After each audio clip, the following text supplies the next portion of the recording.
अली भाई इसमें जो इम्पोर्टेंट बात है ना वो ये है कि देखें emotional stability is the main thing. आपका जो जज्बात हैं, आपके इमोशंस हैं, आपके ख्यालात, देखें एक बंदा जज्बाती तौर पे इमोशनली डिस्टर्ब हो गया, द पॉइंट हियर इज़ कि सबसे पहले आप देखें उसके कॉजेज़ क्या हैं, what are the main causes of that. कुछ एक्सटर्नल कॉजेज़ भी होते हैं, कुछ इंटरनल कॉजेज़ भी हैं।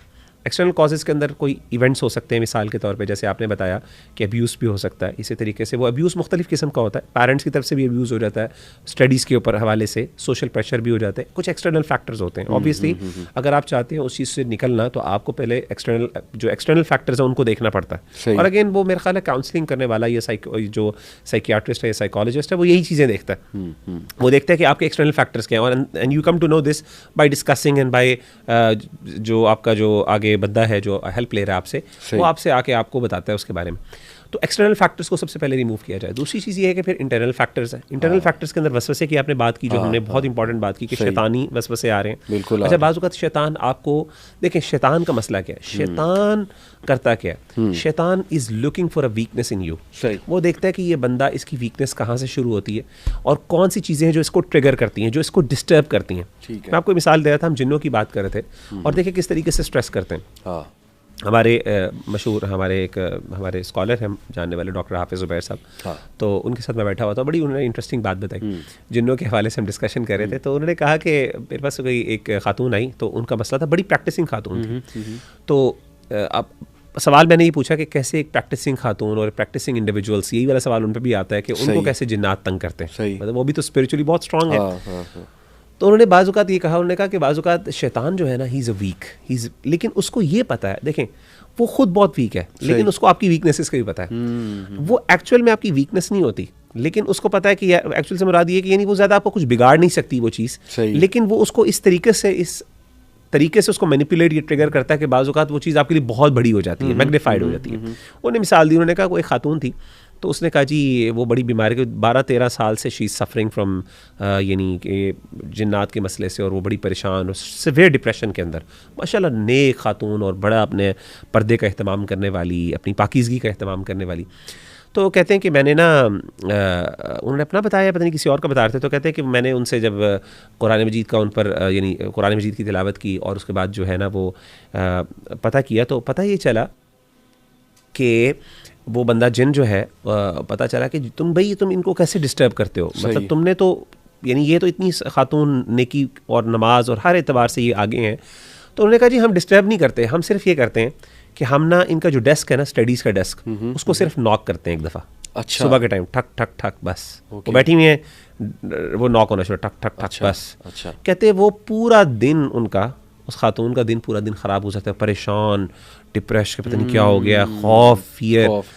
अब कुछ नहीं किया उन्होंने, उनको पता है, शैतान को पता है कि ये खातून जो है इसके बारे में ये एंजाइटी या डिप्रेशन में चली जाएंगी इस बार, तो वो यही काम करते रहे, मतलब प्रैक्टिकली कोई उन्होंने फिजिकल हार्म नहीं किया उसको।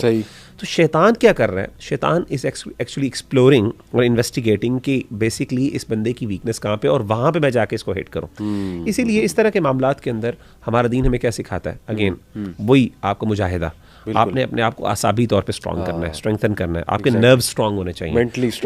उसके लिए आप एक्सरसाइजेज भी हैं, उसके लिए आप मिसाल के तौर पे बहुत से ऐसे अमल हैं, और उसमें कुछ ऐसी इवन बाज़ औक़ात आपको कुछ मेडिकेशन की भी हेल्प चाहिए होती है, वहाँ पे आप मेडिसिन भी लें। तो बिल्कुल मैं एग्री करता हूँ, ये जो आपने बात की ना, हमारे रिलीजियस तबका बाज़ औक़ात इसके बारे में इनसेंसिटिव हो जाता है, बाज़ औक़ात क्या अक्सर औक़ात, क्योंकि और टू बी वेरी ऑनेस्ट उसकी वजह ये होती है कि उनको खुद पता नहीं है, सीधी सी बात है, इग्नोरेंस है, सीधी सी बात है। वो समझते हैं कि जी बस हर चीज़ का इलाज बस यही है कि मैंने 2-3 चीज़ें बता दी होगी, रुकिया और कुरान और हर चीज़ का। भाई बाज़ औक़ात वो चीज़ उल्टा ट्रिगर कर रही होती है, उसका मसला वो नहीं होता, आपने बीमारी को सही तरीके से डायग्नोस नहीं किया, तो आप कैसे इलाज कर सकते हैं उसे। तो कुरान इलाज है, दीन इलाज है, लेकिन एक मेडिसिन जिसके अंदर इलाज है आप उसको गलत दे दो, ओवरडोज दे दो, या गलत टाइम पे दे दो, या फिर आप किसी और मर्ज के लिए वो दवाई दे दो, सही बात, प्रॉब्लम क्रिएट हो सकती है। और अनरिजॉल्व्ड कॉन्फ्लिक्ट्स इतने होते हैं फैमिलीज के कि मैंने खुद एक केस को देखा कि उनको बार बार यही बताया जा रहा था इन पे पोजेशन है, कुछ जिन्नों का कबीला इन पे आया हुआ है, या ये कि जो है ना कुरान जब वो सुनती थी चीखें मारती थी, थिंग्स लाइक दैट।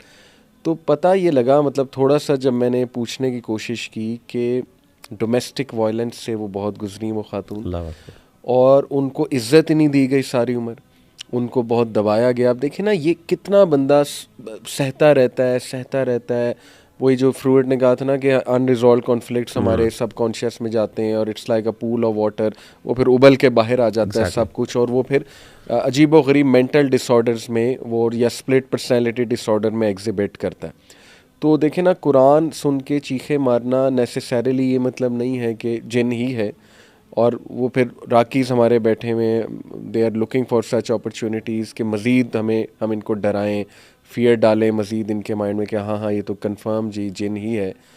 तो how do they recognize these thing, how do they identify? मैं नहीं मुझे समझ आती, मतलब without asking any history, without asking कि ये किन हालात से गुजर रही हैं, इनके साथ हो क्या रहा है, तो ये इंसेंसिटिविटी पाई जाती है। अल्लाह माफ़ करे। इसमें भी मैं समझता हूँ कि जो आपकी ना बेसिकली एक एक्सपर्ट है ना, ही कैन आइडेंटिफाई। कुछ चीज़ें ऐसी होती हैं जो वाकई एक समझ आती असल में ना, इवन ख़ास तौर पे जैसे मैं बताता हूँ, जैसे ना एक एक्सपर्ट है, एक देखें एक साइकोलॉजिस्ट है या साइकियाट्रिस्ट है, जो भी है एक्सपर्ट बंदा, वो डिटरमिन कर लेता है कि ये जो स्ट्रेस है, ये बंदा जिस चीज़ से गुजर रहा है, क्या ये वाकई कोई मेंटल डिसऑर्डर है, कोई इलनेस है, या फिर ये जनरली कोई वैसे ही, यानी एक जिसे कहते हैं ना, एक बंदे ने सेल्फ कंस्ट्रक्टेड किस्म की चीज़ है, और ये ऐसे ही बेचारा इससे ज़्यादा में ओवर सेंसिटिव हुआ हुआ है, और वो आपको बताता है कि ये असल मसला नहीं है। ठीक है ना? मैं समझता हूँ बिल्कुल एग्जैक्टली यही बातें जब हम स्पिरिचुअल एस्पेक्ट्स की तरफ आती हैं, कुछ चीज़ें ऐसी होती हैं जिसमें हमें भी, यानी अब अल्हम्दुलिल्लाह का शुक्र है हमारे पास भी बहुत से भाई और बहनें आते हैं और हमसे डिस्कशन, ये सवालात करते हैं, हमें पता चल जाता है कि अच्छा ये मसला ऐसा है जो हम रिजॉल्व नहीं कर सकते, फ़ौरन पता चल जाता है, और कुछ जगहों पे हमें पता होता है कि यार इसको थोड़ा सा सेट करने की ज़रूरत है। तो मेरे पास कई दफ़ा ऐसा हुआ, एक दो दफ़ा मसले आए मेरे पास, एक दो दफ़ा आया, मैंने सीरियसली अल्लाह की तरफ से मैंने उसको बड़े ना स्ट्रिक्टली उस बंदे के साथ डीलिंग की, यानी मैंने उसको थोड़ा डांटा उस भाई को, तो मैंने देखा it work fine, he was fine अल्हम्दुलिल्लाह, बिकॉज मुझे अंदाजा हो गया था कि यार ये ओवर थिंकिंग कर रहा है। मैंने पहले प्यार से समझाने की कोशिश की, नहीं समझ आई, फिर मैंने जरा सख्ती की तो मुझे अंदाजा हुआ कि यार ये वो बंदा है जो सख्ती से समझेगा। तो कहने का मतलब ये होता है कि हमें भी अब मोटा मोटा अंदाजा हो जाता है कि यार क्या है। तो ऑब्वियसली एक वो बंदा जिसने फील्ड एक्सपीरियंस है, जिसका एक्सपीरियंस है, जिसने बाकायदा इसको स्टडी किया हुआ है, उसके मुख्तलिफ एस्पेक्ट्स हैं, चाहे वो स्पिरिचुअली हो चाहे साइकोलॉजिकली, वो बड़े आराम से डिटरमिन कर सकता है। एक मुस्लिम साइकोलॉजिस्ट बड़े आराम से डिटरमिन कर सकता है साइकोलॉजिकल इशू है कि नहीं, या स्पिरिचुअल इशू है। इसी तरीके से एक माहिर राकी जो स्कॉलर है, वो बड़े आराम से डिटरमिन कर सकता है कि ये मसला स्पिरिचुअल है कि नहीं, ये स्पिरिचुअलिटी की वजह से, ये वैसे ही उसके दिमागी मसला है, मेंटल इलनेस की वजह से। और ये जो मॉडर्न हमारे साइकियाट्रिस्ट साइकोलॉजिस्ट हैं, इनसे मेरी रिक्वेस्ट है कि प्लीज़ आप भी दूसरी एक्सट्रीम पे ना जाएं। एग्जैक्टली आप भी टोटल स्पिरिचुअल उसको इनकार ना कर दें। थोड़ा सा खुद पढ़ें, नॉलेज हासिल करें, और बड़ा रोल है आपकी दवाइयों का भी रोल है, रुकिया का भी रोल है, स्पिरिचुअल सॉल्यूशंस का भी बड़ा रोल है, कुरान मजीद का रोल है, स्पिरिचुअल काउंसलिंग का बहुत बड़ा रोल है। तो वो भी ज़रा दूसरी देखें ना, वो अगर उसको मज़ीद म्यूज़िक पे लगा दें, अल्लाह माफ़ करे, एक टोटल डिप्रेस्ड बंदा है, तो म्यूज़िक मतलब वो आपको मज़ीद अनस्टेबल करेगा, जो उसके इफ़ेक्ट्स हैं आपके जो केमिकल इम्बैलेंस म्यूज़िक क्रिएट